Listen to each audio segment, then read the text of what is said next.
asepy Madagasikara fampindramam-bola ho an'ny mpiary madinika sy salantsarany dia manolotra anao ny vaovao.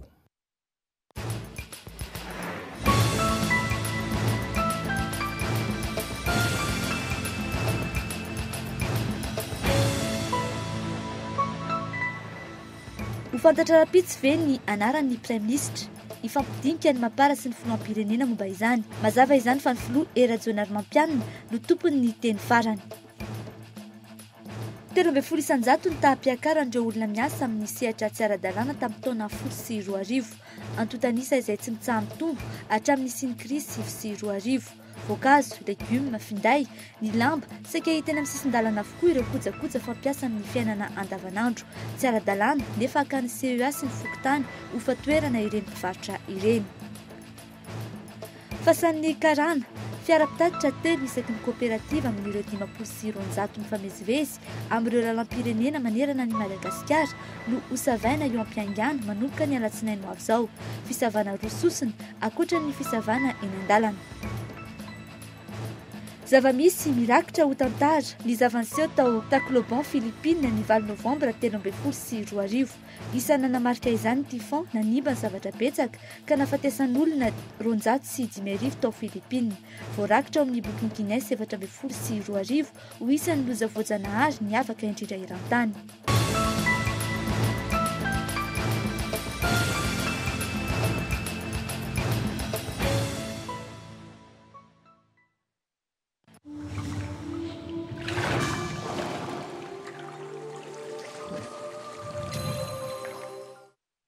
Mila miendram-bola ve ianao mifanaraka amin'ny asa fiarina ataonao? Mila tosika ara-bola ve ny fanitarana ny orinasanao? Aza misahirana intsony. ASEP no mampindram-bola amin'ny zana-bola anisan'ny mbola mora indrindra amin'izao fotoana izao. ASEP afaka mampindram-bola hatramin'ny 20 tapitrisa ariary ary maimaim-paona ny instruction du dossier. Tsotra ary tsy mahamenatra ny mindram-bola ao amin'ny ASEP. Ary fantary fa mahazo fiahiana ara-pahasalamana avy hatrany ny ankohonanao. Vantany vao mahazo ilay fampindram-bola avy amin'ny ASEP ianao. Manantona ary ny biraon'ny ASEP Madagasikara akaiky ianao indrindra raha mila fanazavana fanampiny. ASEP Madagasikara. Findramam-bola tsara lanja, fiahiana ny ankohonana. Sangatsika ireo foto-drafitrasa izay mamaly ny filan'ny vorona amin'ny rano fisotro madio sy ny fanadiovana. Toky vitaka fa ny atao no hita. Manantena ny fandraisana tanana manokana ny sehatry ny rano sy ny fanadiovana ny sambatan'olona.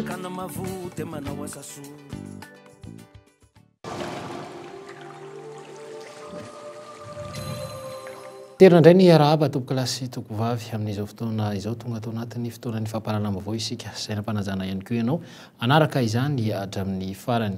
Ny tontolo politika no entsika hanomboana ny fotoana amin'izao fotoana izao isy ny fiaonan'ny filohan'ny repoblika Hery Rajaonary Mampianina sy ny mpandrindra nasionaly ny Mapara Maranty Jean de Dieu Rampitso Maraina eny amin'ny ila-pampanjakana Iavoloha.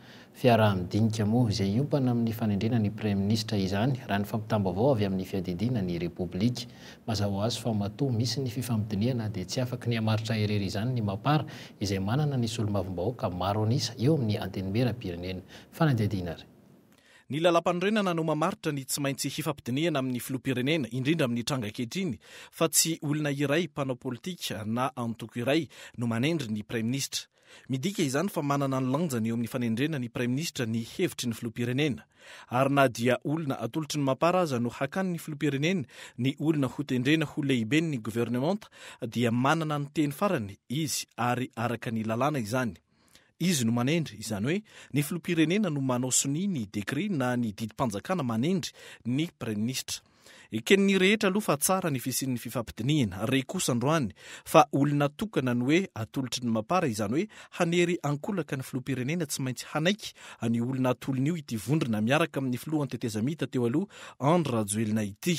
Tsy voafaritry ny lalàna ihany koa anefa hoe tsy maintsy manendry Prime Ministre avy hatrany ny filoham-pirenena ary tsy afaka manendry tena ny Prime Ministre nefa ny filoham-pirenena tsy teren'ny lalàna ihany koa hoe tsy maintsy avy hatrany dia manendry izany eo no eo. Io no antony fifampidiniana amin'ny vondrona maro anisa satria misy lanja ny hevitra ny filoham-pirenena amin'ny fanendrena ny Prime Ministre. Io ange jereo tsara ange ny atao hoe torohevitra izay nomeniny tao amin'ny HCC fa io tsy maintsy misy fifampiarahana fampidiniana io zavatra io fa tsy misy hoe tikany tsy tikany na avy amin'izy na avy amin'izy. mazava izany fa tsy izay tiany mampara atao no tsy maintsy tanterahana. Maro raha teo ny fepetra tsy maintsy jerena sy tandremana ho amin'ny tombotsoa ny vahoaka malagasy izay ny filoham-pirenena no mitandrina izany eo aloha ny hoe tokony ho maro toerana ny fitondrana. Ho praiminisitra afaka mifandray tsara amin'ny any ivelany sy mahafe ny raharaham-panjakana eto an-toerana. Ary tokony olona handray baiko avy amin'ny filoham-pirenena no praiminisitra fa tsy handray baiko avy amin'ny olon-kafa hamingana ny filoham-pirenena sy ny politika mpampandrosoana noho ny kajy politika. Eken'ny rehetra raha teo fa tsy mahantra olona i Madagasikara. Mazava araka izany fa na dia eo aza ny tolotra anarana avy amin'ny mapara dia tompony ny teny farany ny filoham-pirenena ary porofin'izany ny tsy nahafahan'ny mapara avy hatrany dia nanendry ny praiminisitra. Aritra ora firy ny dinika rahampitso.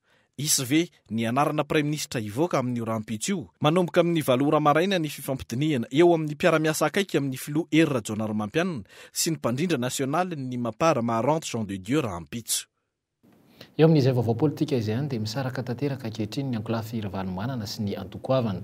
Ny pomba ny filoha teo aloha moa izay manana solombavambahoaka hatramin'ny 20 isa dia nilaza ny fahavononan'izy ireo anohana ny politika fampandrosoan'ny filoham-pirenena nefa mbola mitaky ihany koa ny famerenana ny Ravalomanana marika an-tanindrazana. Fanadihadiana makasika izay hatrany.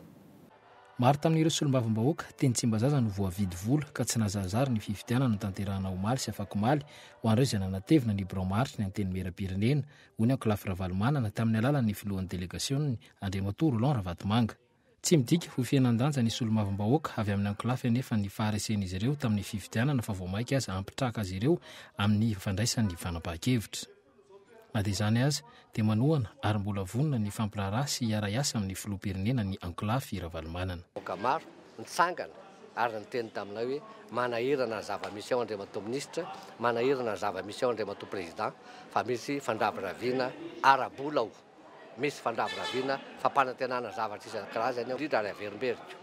Tsy heveriko ary tsy raisiko faharesena ny zavan-trangomaly na fakomaly fa teny efa noteneniko tamin'ny lanonana izay natrehantsika teo fa tsy tapaka na folaka ny ankolafy Ravalomanana fa ny lefitra mba ho afaka hitsangana misimisy kokoa. Fon'izany io arivo io dia mbola nisy ny fihaonan'ny filohan'ny delegasiona ny ankolafy tamin'ny filoham-pirenena niopana tamin'ny fomba natanterahana ny fampidinan'ny filoha teo aloha Ravalomanana ny lahadinika. Fodiny filoha Ravalomanana iny ange tsy atao dinika adihevitra tsony ao anatin'ny lalàna iny voasoratra mazava tsara ao anatin'ny tondrorotra.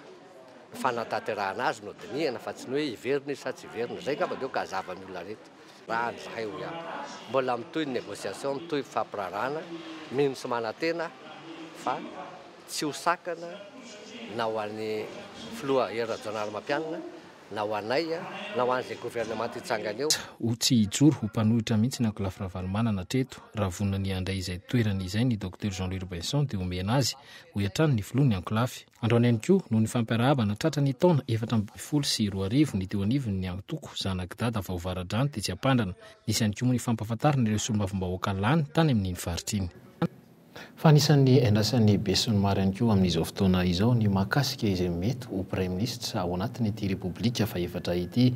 Rahampitsoary no anolora ny vondrona maro anisa izany hoe ny mapara na ny miaraka amin'ny président Andry Rajoelina ny anarany izay ho praiminisitra.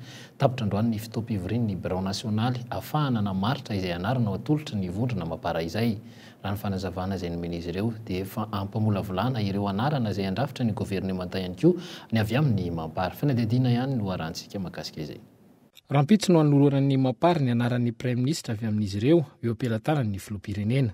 Fa eo amin'ny fanolorana ny anarany io praiminisitra itsika izay nitapahany ity vovonana amin'ny fanapahan-kevitra ny organe de décision amin'ny mapara ity.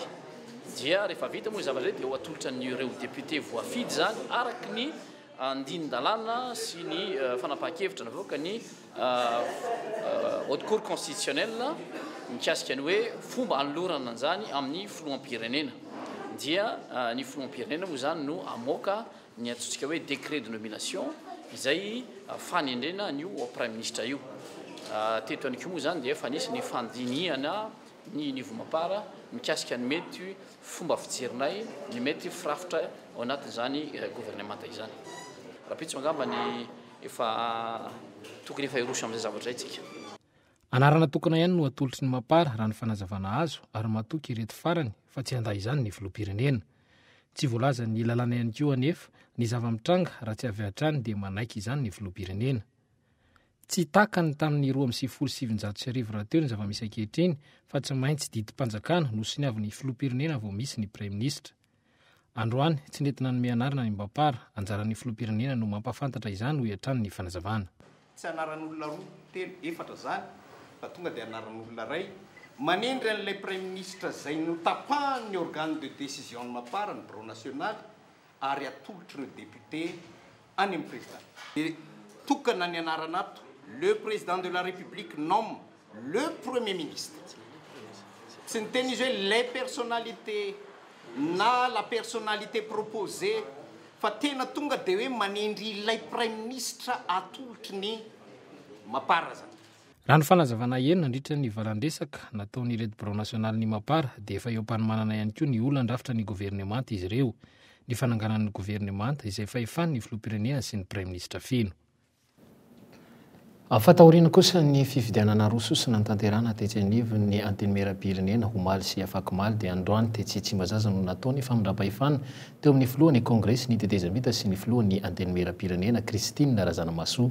Tao anatin'ny firalahiana tanteraka moa ny fotoana izay notrony ny mpikambana sy ny mpiasa eo anivo ny antenimera-pirenena. Ho an'ny filohan'ny antenimera-pirenena vaovao izay dia nambarany ary fa mipetraka ny demokrasia eo anivo ny ity any-panjakana ity satria dia safidy ny maro anisa no nivoaka.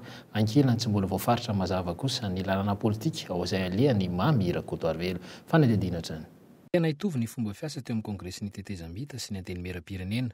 Ora Zanamasoa Kristina filohan'ny antenimera-pirenena noho ny ankehitriny izay manana sorotr'asa. Ankilan'ny kongresy ny tetezamita izay manomana fotsiny ihany ny fisian'ny repoblika faefatra izay sady tsy voafetra ihany koa ny fotoam-piasany. Ny fanolorana volavolan-dalàna miainga avy amin'ny antenimera-pirenena ahafahana mitsinjo ny faritra sy ny firenena no nasongadiny nandritra ny lahateny nataony ny filohan'ny antenimera-pirenena ity.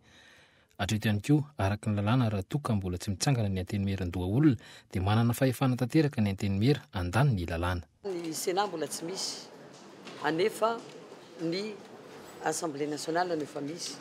Fa parlementaire mpanao lalàna ary mpandany lalàna no ato. Ka rehefa tsy misy moa ny Sénat dia manana plénitude de compétence ny Assemblée nationale amin'ny fandaniana ny volavolan-dalàna. Ankilany ho an'ny filohan'ny kongresy ny tetezambita manokana dia mbola tsy voafaritra mazava aloha hatreto ny lalàna politika izay hodiaviny na izany aza dia manohana tanteraka ny filohan'ny perinasy ity filohan'ny kongresy teo aloha ity. Raha ny fanazavana nomeny Mamy Rakotoarvelo dia hiverina amin'ny fandrarana ny tenany. Mikasika amin'ny fifandraisany amin'ny ankolafiravalmanana kosa dia mazava fa mbola ao anatin'ny tanteraka izy ary vonona ny anatrika ny lanonana tanterahany etsy amin'ny Magrotanjombato ny sabotsy ho avy izao na dia mbola tsy nahazo ny fanasana aza. Raha manontany ianareo eto dia mbola tsy misy mbola tena mazava hita soritra mazava zany aiza ny lalana le amin'izao fotoan'izao fatarareo fa mbola milamina daholo ny tontolo politika. Hitanareo ihany toyny hoe lasa izy Mamy Rakotoarvelo nanao politika ve sa nanohy ny asany teo aloha zay hoe mpandraraha radio-karena moa nataoko teo aloha dia hoe verina nanao mpandraraha politika be izy Rakotoarvelo dia tiana ny manamafy fa na dia tsy filohan'ny délégation ny mouvance Ravalomanana ary izy dia ao anatin'ny mouvance Ravalomanana tanteraka. Ka raha misy hetsika ataon'ny mouvance Ravalomanana dia raha mbola azoko atao foana ny manatrika dia manatrika. Ho an'ny rotota dia samy nilaza fa noho ny asa ny tanteran'ny filohan'ny fanesy teo anivon'ny antenimera no nahafahana namita ny asa hatramin'izao. Anisan'izany ireo lalàna maro izay nanatanterahana ny fifidianana ny fijoroan'ny andrim-panjakana ankehitriny ihany koa. Ampiralahiana no nanaovana ny famindram-pahefana teo amin'ny filohan'ny fandimby-toerana Tetsimbazaza. Afa mikasika izay fifidianana izay filoha lefitra eo anivon'ny antenimera-pirenena Omaly izay dia azon'ny Mbapara avokoa ny seza enina ho an'ny lefitra ny filohan'ny antenimera-pirenena ho an'ny varitany enina. Efa tamin'ny 12 ora sy 17 moa vao vita ny fifidianana ny bureau maharitra ny antenimera-pirenena Tetsimbazaza alina nafana ny ady hevitra ny alohan'ny fifidianana. Hilda Asinjo Gaetan no mitondra izay vaovao izay. Azon'ny Mbapara sy ny GPS miaraka amin'ny filoha teo aloha Andry Rajoelina avokoa ny toerana enina ho an'ny lefitry ny filohan'ny antenimera-pirenena.